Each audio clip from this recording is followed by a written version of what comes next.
गुना में आदिवासी महिला की मौत के बाद खाद्य वितरण व्यवस्था में हुए सुधार। गुना में आदिवासी महिला भुरियाबाई की मृत्यु पश्चात विभागीय अधिकारियों द्वारा टोकन काउंटर बढ़ाए गए हैं। काउंटर संख्या को 2 से 4 कर दिया गया। अधिकारियों ने कहा कि आने वाले दिनों में सामान का वितरण 71 सहकारी समितियों द्वारा किया जाएगा, जिससे कृषकों को किसी भी प्रकार की परेशानियों का सामना न करना पड़े। उन्होंने विवरण देते हुए कहा कि 2650 टन मार्ग को सरकार द्वारा आवंटित होगा, जो सरकारी आदेश अनुसार 30% प्राइवेट सेक्टर और बाकी 70% सहकारी समितियों को दिया जाएगा। खाद्य वितरण व्यवस्था में किए गए हालिया सुधारों से अब किसानों में संतोष है। कृषि विभाग और खाद्य विभाग के अधिकारियों का कहना है कि यह सुधार किसान की सुरक्षा और हितों को ध्यान में रखते हुए किए गए हैं। बस दुख की बात तो यही है कि ये सारी व्यवस्था एक महिला की मृत्यु के बाद की गई। ये कैसी प्रणाली है जिसमें निम्नतम सुविधा पाने के लिए भी लोगों को अपनी जान से हाथ धोना पड़ता है। और आज से एक चीज और बताऊं, आज हमारे को एक रैक मिल रही है 71 सहकारी समितियों में, उसके माध्यम से माल जाएगा।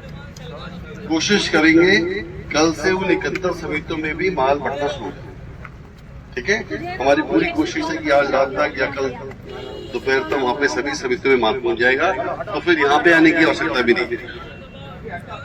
2650 मीट्रिक टन हमारे को आज एक रैक मिलेगी, उसमें से 30% प्राइवेट सेक्टर को जाएगा जैसे सरकार का नियम है, और 70% हमें मिलेगा। हम अपना सारा का सारा माल सहकारी समिति में बेच रहे हैं।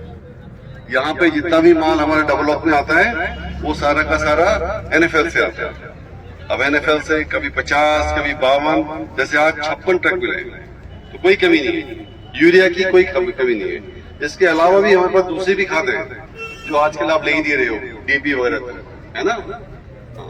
लेकिन मैं फिर से निवेदन करूंगा, यूरिया का इस्तेमाल आने वाले समय को ध्यान में रखते हुए हम नहीं करने का प्रयास करो।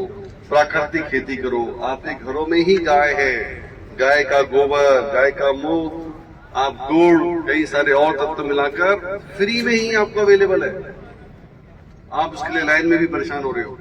ठीक है, और भैया एक चीज और ध्यान रखना, एक बार ले लो तो कोई दूसरा लाइन में ना लग गया दोबारा से। ठीक है, हाँ, चलिए।